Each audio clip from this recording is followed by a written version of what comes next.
بھائیو اب حرم کا ذرا تعارف ہو جائے. خانہ کعبہ جو ہم اپنی ویڈیوز میں انٹرنیٹ کے ذریعے یا سعودی عرب کے چینل کے ذریعے ایک گھر دیکھتے ہیں جس پہ کالا غلاف چڑھا ہوا ہوتا ہے, اسے ہم کہتے ہیں خانہ کعبہ اپنی لینگویج کے اندر.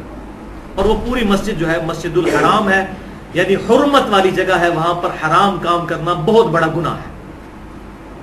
اس کا تعارف سن لیتے ہیں. خانہ کعبہ شریف بھائیو بیسیکلی ریکٹینگولر شیپ میں ہے, مستطیل ہے, اور اگر حتیم کو بیچ میں شامل کیا جائے تو پرفیکٹ مستطیل بن جائے. لیکن اس وقت بھی اگرچہ حتیم باہر ہے لیکن پھر بھی یہ ریکٹینگولر شیپ میں ہے خانہ کعبہ شریف.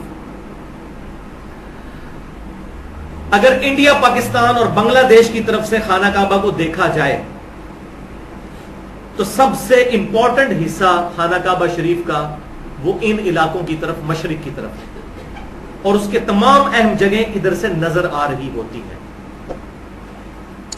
یہ ریکٹینگولر شیپ میں خانہ کعبہ شریف, اس کا جو یہ والا کارنر ہے, اس کارنر پہ ہے حجر اسود جو جنتی پتھر ہے. اس کا تعارف بھی میں بعد میں کروا دوں گا. اس کے ساتھ ہی تھوڑے سے فاصلے پر خانہ کعبے کا دروازہ ہے, اور یہ کونا تو ہو گیا حجر اسود والا. یہ جو دوسرا کونا ہے ریکٹینگل کا, اس کو کہتے ہیں رکن عراقی, یعنی یہ جو کونا ہے عراق کی طرف ہے. اسی طریقے سے اس کے بالکل ڈائگنلی اپوزٹ جو ہے وہ ہے رکن یمانی. یہ کارنر یمن کی طرف ہے, اس لیے اسے رکن یمانی کہتے ہیں. اور حجر اسود کے ڈائگنلی اپوزٹ جو رکن ہے اس کو رکن شامی کہتے ہیں.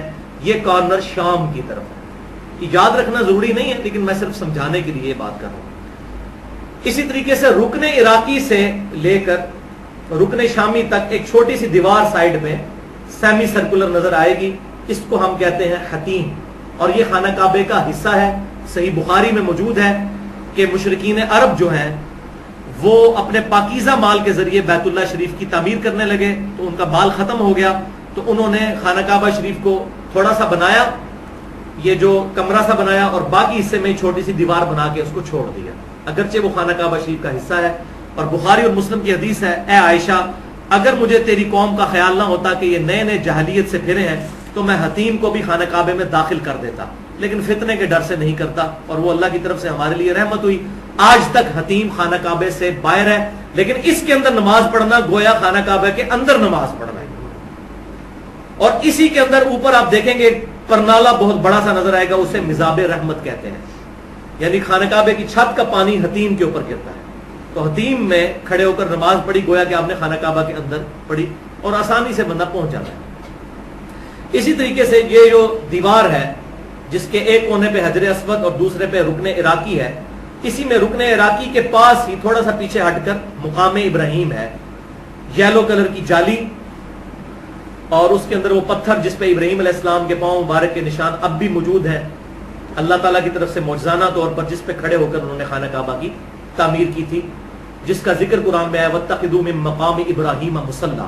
اے نبی صلی اللہ علیہ وسلم ابراہیم علیہ السلام کے کھڑے ہونے کی جگہ کو اپنا مصلی بنا لو. اسی طریقے سے یہ حجر اسود اور رکن یمانی, اس کے درمیان جو دیوار ہے اسے کہتے ہیں مستجاب, دعاؤں کی قبولیت کی جگہ. 70 انبیاء کا مصلی رہا ہے. اس دیوار کے سامنے اگر نماز پڑھی جائے تو آپ کا رخ بیت المقدس اور خانہ کعبہ دونوں کی طرف ہو جاتا ہے. اسی لیے آپ صلی اللہ علیہ وسلم مدینہ شریف ہجرت سے پہلے یہیں پر کھڑے ہو کر نماز پڑھتے تھے تاکہ دونوں قبلے کی طرف منہ ہو جائے. لیکن پھر بعد میں حکم نازل ہوا کہ آپ بیت المقدس کی بجائے اب خانہ کعبہ شریف کی طرف جب آرڈر ہوا ہے تو وَاتَّخِذُوا مِن مَقَامِ إِبْرَاهِيمَ مُصَلَّى, وہاں پر کھڑے ہوں تاکہ یہ بات کنفرم ہو جائے کہ اب قیامت تک کے لیے مسلمانوں کا قبلہ خانہ کعبہ شریف ہے. حجر اسود اور اس کے خانہ کعبہ کا جو دروازہ ہے اس کے درمیان یہ تھوڑی سی جو جگہ ہے اسے کہتے ہیں ملتزم. تو یہ سارے کے سارا خانہ کعبہ کے اعتبار سے تعارف ہو گیا. اور یہ خانہ کعبہ کی جو بلڈنگ ہے تقریباً 55 فٹ اونچی ہے, بہت اونچی ہے, 55 فٹ.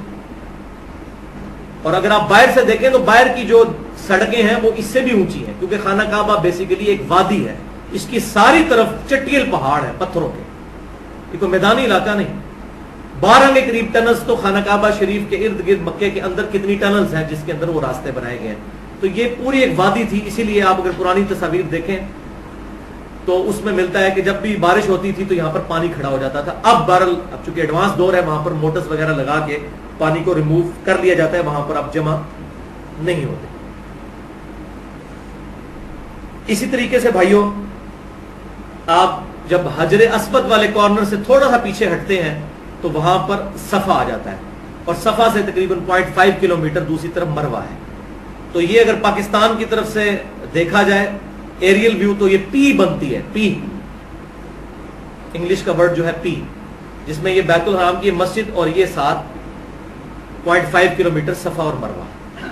اسی طریقے سے مقام ابراہیم سے جب تھوڑا سا پیچھے آئے تو وہاں پر زمزم کے کولر لگے ہوئے ہیں یہاں پر، جو وہاں سے زمزم پینا وہاں پر کھڑے ہو کر سنت ہے. پہلے یہاں پر سیڑھیاں بھی تھیں، جب میں گیا تھا 2002 میں اس وقت تو سیڑھیاں موجود تھیں، نیچے تک کنویں تک جاتے تھے. اب انہوں نے وہ کور کر دی ہے، وہ مطاف کو انہوں نے بڑا کرنے کے لیے. تو یہ جو پورا ایریا جس میں ہم طواف کرتے ہیں اس کو ہم کہتے ہیں مطاف، طواف کرنے کی جگہ. اسی خانہ کعبہ کے گرد آپ نے اینٹی کلاک وائز طواف کرنا ہوتا ہے، اپنا بایاں کندھا خانہ کعبہ شریف کی طرف کر کے، اور حجر اسود سے شروع کرنا ہوتا ہے. وہ آپ ڈیٹیل میں آپ کو 20 سٹیپس میں عمرے کا طریقہ سٹیپ وائز بتا دیتا ہوں. پھر ہمارا یہ آج کا لیکچر مکمل ہو جائے گا انشاءاللہ. باقی گفتگو ہم انشاءاللہ تیسرا حصہ اگلی دفعہ ڈسکس کریں گے.